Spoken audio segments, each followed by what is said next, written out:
السلام عليكم ومرحبا بكم في قناة فاتي برودكشن. الوصفة ديال اليوم هي واحد البريوش اسباني كيعيطولو بريوش الملوك اولا الروسكون ديال الريس. كيعملوه في واحد الاحتفال ديالهم من العام للعام، كيجي لذيذ بزاف. كيعجبني نعدلو في الدار ديالي، كيجي بحال اما اون طارت ولا واحد الكيكه مزيونه بزاف. كيعجبني نعملو في الدار مره مره، وقلت علاش ما نشاركوشي معكم وتعرفوا الناس اللي ساكنين في اسبانيا وراهم ما كيعرفوه بزاف وغادي يعرفوني علاش كنهضر، واللي ما كيعرفوش تفضل معايا ونعرفوا على هذا البغيوش. اكيد غادي يعجبكم، ما تبقاوش تستغناو عليه. ندوزو نشوفوا الطريقه والمقادير. عندي 500 غرام ديال الدقيق، كاس ديال العنبه ديال الحليب دافي، واحد البيضه، جوج ديال المعالق ديال الزبده بدرجه حراره الغرفه، 3 المعالق الماء الزهر، الخميره ديال المعجونه واحد المعلقه ولا 30 غرام، السكر على حسب الذوق 120 غرام تقريبا، وعندي واحد البيضه ولوزس ديال اللتشينه والليمونه. هنايا عملت السكر وديك معلقه ولا 30 غرام ديال الخميره معجونه مع واحد شويوش ديال الدقيق، وضفت عليهم ديك الحليب دافئ، وكنخلط مزيان باش كيتفاعلوا يعطيونا واحد العجينه اللي هي مهويه واللي هي كتجي فيها ديك الفقاعات ديال الهواء وكتجي ناجحه معنا.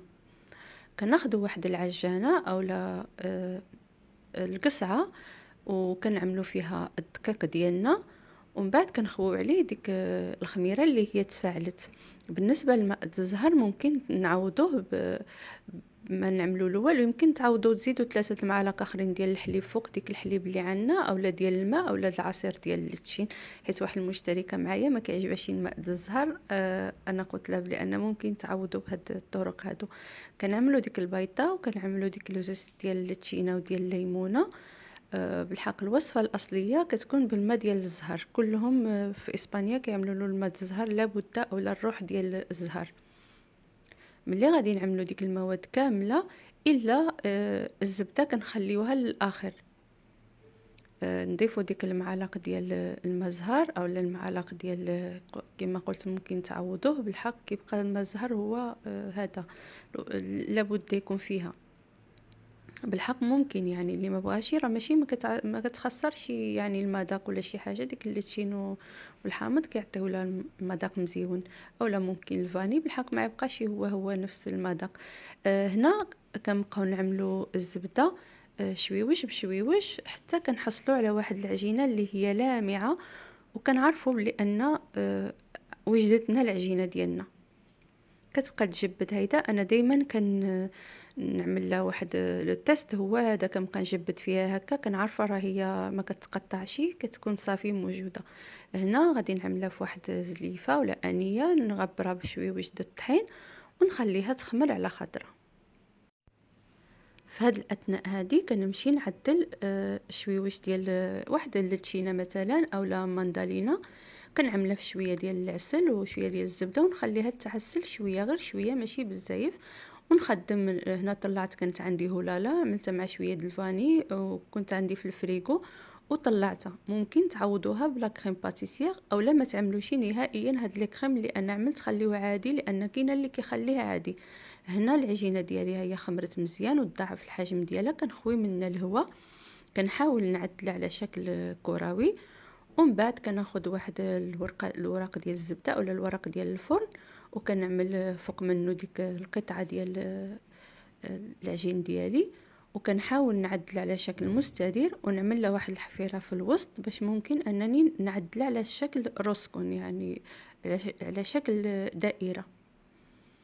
كنبقى هكاك نلوي فيها، ولكن ما كنجبدهاش، كنخلي الثقل ديالها هو اللي يعطي لها الشكل. ماشي تجبدوا فيها، حاولوا ما امكن تعملوا لها شكل متساوي وعدلوها من داخل، باش لان ديك الدائره الوسطانيه خصها تكون كبيره، حيت ملي كتخمر في الفران عاوتاني ملي كطيب وديك الدائره كتقلص. كنبقاو نعدلوا هكا وكنضربوا عليها شي شويوش من الفوق. من بعد ملي كنحسوا بها تعدلت لنا مزيان، كنمشيو نوجدوا واحد الحمر ديال البيضه مع شويوش د الخل اولا ديال الحليب باش غادي ندهنوها من الفوق. وبالنسبه للديكوراسيون ديالها ولا التزيين اللي عندكم موجود، يعني انا كان عندي هذا هنايا انا حمر ديال البيض عملته مع شويه ديال الخل، وعندي لي سوريز كونفي، وعندي شويوش ديال السكر حبيبات اولا لي بيرل ديال السكر، وعندي شويه ديال اللوز اولا الا عندكم القرقاع اولا الكاوكاو اولا اللوز ايفيلي اللي كان موجود عندكم عملوه. وعندنا ديك اللتشي اللي انا عسلته في الاول وقسمته على جوج، هيدا ممكن تعملوا مندالينا، وتزيدوا يمكن تفاح قطعوه على شكل نص دائره عاوتاني حتى هو زوقوا به كيجي رائع بزاف. هنا ديك البيضه اللي عملتها مع شويه ديال الخل كان ندهنوا بها ديك الروسكون ديالنا ولا البغيوش ديالنا، ولكن ندهنوا بطبقه مهمه، لابد تكون طبقه مهمه مدهونه بها باش كيلصق لنا ديك اللي غنعملوها من الفوق. ديك الديكوراسيون غادي تلصق مزيان. انا كان عندي هنايا لي سوريز غير في اللون احمر، هما كيعملوا اللون حمار لون خضر، وكيعملوا ديك الحلوى د الكومينات ما عرفتش شنو سميتها بالحق. هي حلوى كتجبد، راه كتباع في العاشور، كنكونوا كنعملوها على شكل فريسه، على شكل بنانه، على شكل ما عرفتش بالضبط شنو سميتو كروكوديل هيدا. المهم في الالوان حمار خضر، كل ما شارجيتوها بالالوان وبالزواق حسن هما كيشارجيوها بزاف. نتوما اللي كان موجود عندكم عملوه، يعني اي حاجه شبروها عدلوها تما في هذا. ممكن كما قلت تعملوا اللوز ايفيلي في واحد البليصات هكا، والسكر لي بيرل دي سكر اللي انا عملتهم ممكن تعاودوا تشبروا شويه ديال السكر، غير تعملوا عليه شويه وجد الماء ماشي بزاف، غير تفزقوه شي شويه وصافي، وتعملوه تجمعوا واحد الكميشه، عملوها شويه هنا وشويه هنا وشويه هنا باش كيتجمع ملي كيطيب كيتجمع كيبقى كتله وحده، وهما كيعملوه بديك الطريقه هذيك. هنا ملي كنسالي الزواق ديالي كامل وهذه كنحطو في واحد البلاصه حتى كيخمر وكيتضاعف الحجم ديالو، عاد ندخلو الفران.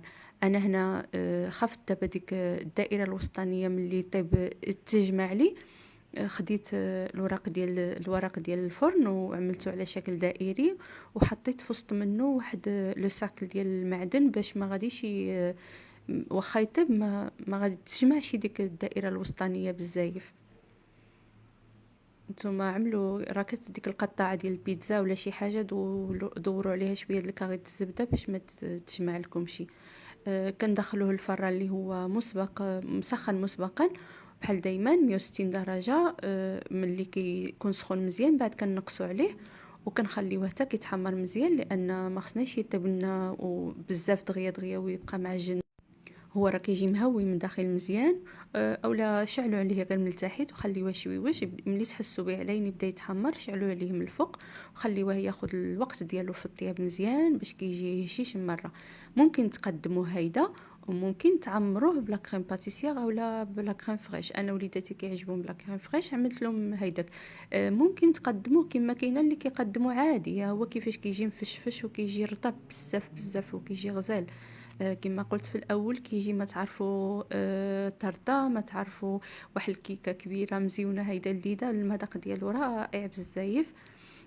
هنا كان عملت لا كريم فريش، كانت عندي هولالا كما قلت في الاول، وعملتها كانت عندي في الفريغو وطلعتها مزيان وعملتها. ممكن تدردروا شويه ديال القرقاع هنايا اولا شويه ديال اللوز، اولا ما تعملوا والو بحال اللي عملت انا، ما عملت حتى شي حاجه وخليته هيدا. كما ان كنعاود مره اخرى ممكن تخليوه بلا ما تقطعوه بلا والو، خليوه قدموه غير هكاك وقطعوه قطع، راه كيجي رائع. كاين اللي كيعملوا هكا كل واحد اولا شوكولات اولا نوتيلا اللي بغيتو كيجي رائع. كل حاجه كتجي معاه، هو كيشبر المذاق ديال كلشي وكتجي معاه بزاف. اي مذاق كيجي معاه غزال لذيذ بزاف.